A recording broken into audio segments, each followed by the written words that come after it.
forces in equilibrium. So die voorbeeld wat hulle daar vir jou het, is hulle sê vir jou daar lê 'n boek op 'n tafel. So, if your book is lying on your table, there's two forces acting in on your book. The force of the earth pulling the book down due to its mass, en dan in die teenoorgestelde rigting is die normaalkrag wat die tafel op die boek uitoefen. Nee, onthou dis altyd die oppervlakte waarop die voorwerp lê wat die normaalkrag op hom uitoefen. So as jou boek nou daar lê, is jou boek besig om te beweeg. Moet hom nie nou beweeg nie? Nee? Hy lê daar, daar's geen ander eksterne kragte wat op hom uitgeoefen word nie. Hy het hierdie twee kragte, daai pyltjie wat reguit afwys en die pyltjie wat reguit opwys, en hulle twee is weer eens ewe groot, maar in teenoorgestelde rigtings. Equal in magnitude, but in opposite directions. You guys are going to hear that often. So because the one is pulling upwards and the other one is pulling downwards, they are cancelling out one another. Hoekom? Want hulle is vektore. En wat weet ons van vektore? Hulle het 'n grootte en 'n rigting. Okay? So what we're going to do now is we're going to start assigning a direction as positive. So ons gaan sê, as ons sê nou maar in hierdie geval opwaarts kies as positief, dan beteken dit afwaarts is negatief. So if that is plus 20 Newton, then this will be minus 20 Newton. And what is the sum of that? Zero. If I add them together, then that has a net force of 0. We'll talk about net force now. Okay, so, and this is where it gets a little more complicated. I mentioned this the other day. One of you said, ma'am, if it's moving, does that mean the forces are not in equilibrium? Not exactly. Soort van, maar nie heeltemal.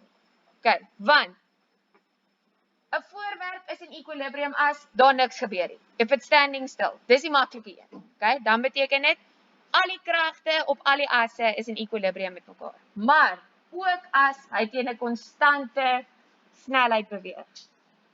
So it can be moving and still be in equilibrium, but only if it is moving at a constant velocity. Now, it's important that you guys remember velocity has to do with direction as well. Okay, so sê nou maar iets beweeg konstant teen 5 meter per sekonde, is hy in equilibrium dan? Okay, weer, 'n voorwerp beweeg konstant teen 5 meter per sekonde. Is die voorwerp dan in equilibrium? Kyk na die bord, konstante snelheid beteken, hy is in equilibrium. Okay, so hy beweeg hier in 'n reguit lyn af uit by die deur teen 5 meter per sekonde. Hy is in equilibrium. Dit beteken alles op sy x-as en alles op sy y-as kanselleer mekaar uit. Nou dis baie keer moeilik om vir ons te verstaan aan die begin, want dit voel aan die ding beweeg. So iets moet dan verander. Okay? Maar weer, as hy teen 'n konstante snelheid beweeg, beteken dit hy is in equilibrium. Maar nou, wat ook al die voorwerp is wat ons nou hier by die deur uitgestuur het, verander nou van rigting en hy draai regs in die gang af. Hy is op pad badkamer toe. Nou het hy van rigting verander. Onthou, dan is dit nie meer konstante snelheid nie. Want 5 meter per sekonde noord en 5 meter per sekonde oos is nie dieselfde nie. Snelheid het 'n rigting. So even if you are going around a corner in a car and you're keeping your velocity the same the whole time, then you're not moving at a constant velocity.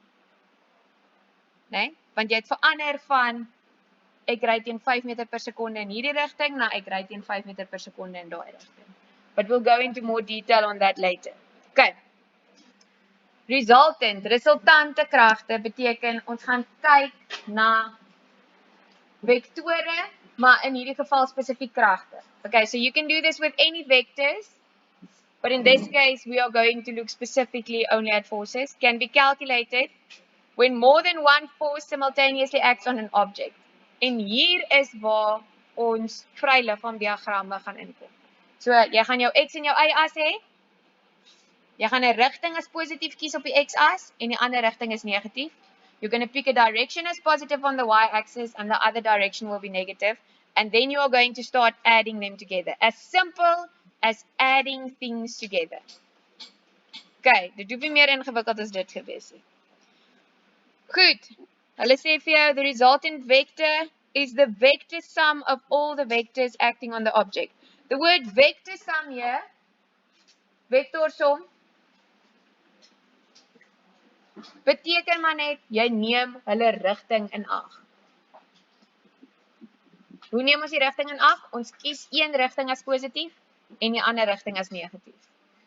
Okay, so we're going to say F net or F resultant. We prefer F net, I don't know why, but on your formula pages it says F net. So ek gaan by hom bly, maar weet maar net as ek praat van resultant of ek praat van netto, whether I'm saying resultant or net force, we're saying the same thing. Is the sum of all the forces acting together. Ken julle daai dingetjie? Hulle doen dit eintlik eers in graad 12 in wiskunde. Dis letterlik Grieks. Dit is nie net nou vir jou Grieks nie, dit is letterlik Grieks. Dis 'n sigma teken en dit beteken som van. Met ander woorde, som van kragte. sien julle? Sum of the forces. Not some of them and then the rest not. Sum, S-U-M. Sum of forces. Som van. Okay.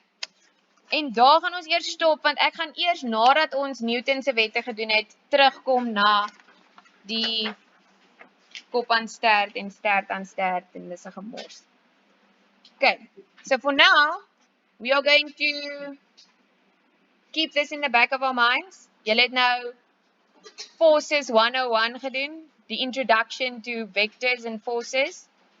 En nou gaan ons eers spring na ons goeie vriend